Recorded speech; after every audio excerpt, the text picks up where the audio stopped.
Hi all, welcome to NB Telugu entertainments. ఈ social మీడియాలో and news ఛానల్స్లో లూలులో తిన్నారు, లూలులో తాగారు అని చెప్తున్నారు, కానీ ఈ పనుల వలన నష్టం ఎవరు జరుగుతుంది అనేది మాత్రం ఎవరూ చెప్పట్లేదు. అందుకనే యాజ్ ఏ రిటైల్ ఇండస్ట్రీ ఎంప్లాయీగా ముందుగా ఎవరికి నష్టమో ఎవరిద్దామని ఈ వీడియో చేయాల్సి వచ్చింది. ఓకే, సో ఈ వీడియో నచ్చితే లైక్ చేయండి, షేర్ చేయండి, సబ్స్క్రైబ్ చేయండి. అందరికీ హాయ్ అండి. మనం గత కొద్ది రోజుల క్రితం వరకు సోషల్ మీడియాలో లూలు మాల్ గురించి చాలా వింటున్నాం.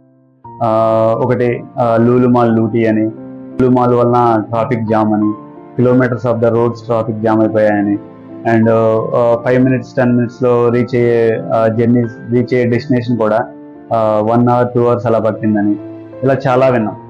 అలాగే కొన్నాళ్ళ క్రితం ఐకియా గురించి ఇంతగా కాకపోయినా కొంత న్యూస్ విన్నాం. అయితే ఐకియా గ్రాసరీ స్టోర్ కాదు కాబట్టి తినేవేమి స్టోర్లో ఉండవు కాబట్టి కస్టమర్స్ తినడానికి ర్యాక్స్లో ఫుడ్ ఐటమ్స్ ఏమీ ఉండవు కాబట్టి న్యూస్ అవ్వలేదేమో. లేకపోతే అప్పటికి సోషల్ మీడియా ప్రాబ్లం ఇప్పుడు ఉన్నంత లేకపోవడం వల్ల కూడా అయి ఉండొచ్చు. ఇప్పుడు నేను చెప్పదలుచుకున్నది రీసెంట్గా ఓపెన్ అయిన లూలు మాల్ గురించో లేదా కొన్నాళ్ళ క్రితం ఓపెన్ అయిన ఐకియా గురించో కాదు. 2006లో నవంబర్ 29వ తారీఖున కూకట్పల్లి వై జంక్షన్ దగ్గర దివంగత నేత శ్రీ డాక్టర్ వైఎస్ రాజశేఖర రెడ్డి గారి చేతుల మీదుగా రిబ్బన్ కట్ చేయబడిన metro cash and carry wholesale market గురించి ఎంతో గ్రాండ్గా ఓపెన్ అయింది. ఓపెనింగ్ ముందు ఒక 1 year పాటు చేసిన మార్కెటింగ్ వలన కానీ, metro sales and marketing team వాళ్ళు హైదరాబాద్ మొత్తం గల్లీ తిరిగి బిజినెస్ ఉన్న వాళ్ళని ఐడెంటిఫై చేసి వాళ్ళకి అసైన్ చేసిన మెట్రో కార్డ్స్ వలన కానీ, స్టోర్ ఓపెన్ అయిన దగ్గర నుంచి కూడా బీభత్సమైన క్రౌడ్. వాళ్ళల్లో కొంతమందిని కస్టమర్స్ అనడం కన్నా దోపిడీ దొంగలు అనడం సమంజసం. ఎందుకంటే ఉదయం నుంచి సాయంత్రం వరకు దానిలో పనిచేసే ఎంప్లాయీస్ కస్టమర్ సపోర్ట్ చేస్తూ క్రౌడ్ కంట్రోల్ చేయడం ఒక ఎత్తు అయితే, నైట్ స్టోర్ క్లోజ్ అయిన తర్వాత వాళ్ళు తిని తాగి పారేసిన ఎంటీ బాటిల్స్ కవర్స్ తీసి ట్రాలీలో వేయటం ఒక పెద్ద టాస్క్ అయిపోయేది. నచ్చినవి తినడం, తాగడం, ఆ తాగి వదిలేసిన ఎంటీ కవర్స్ ఎంటీ బాటిల్స్ తిరిగి అదే ర్యాక్లో పడేసి బయటికి వెళ్ళిపోవడం. బ్రాండెడ్ డ్రెస్సెస్, నచ్చిన బట్టలు వేసుకోవటం, బయటికి వెళ్ళిపోవడం.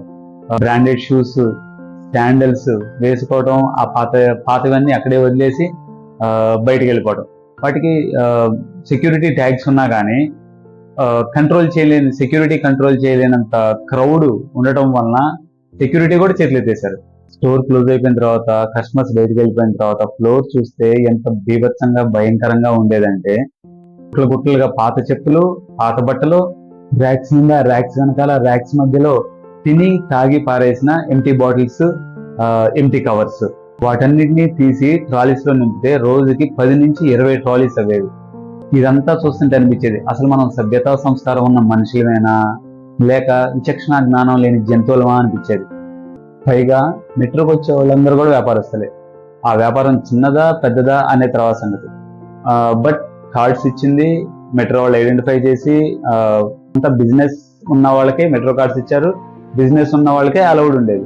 అయినా ఒక వ్యాపారస్తులు కలిసి దొంగతనంగా తినడం, దొంగతనంగా వస్తువులన్నీ బయటకు తీసుకుపోవడం వలన ఎంత లాస్, దాని వలన ఎంత బాధ అనేది.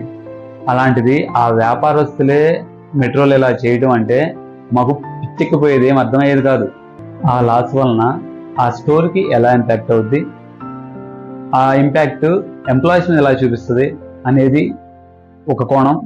ఇంకొకటి ఇక్కడ ఆలోచించాల్సిన విషయం ఏంటంటే, ఎవరో సగం తిని వదిలేసిన, సగం తాగి వదిలేసిన ఎంగిలి ఎత్తాల్సి వచ్చినప్పుడు అక్కడ పనిచేసే వాళ్ళ యొక్క మానసిక క్షోభను ఎవరైనా అర్థం చేసుకునే ప్రయత్నం చేశారా?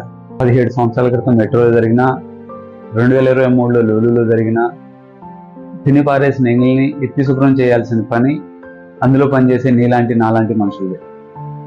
ఈ రోజుల్లో మన ఇంట్లో మనం తిన్నాయి తీయకపోతేనే నువ్వు తీసుకోవడానికి ఏమైతుందిరా అని అడుగుతున్నారు.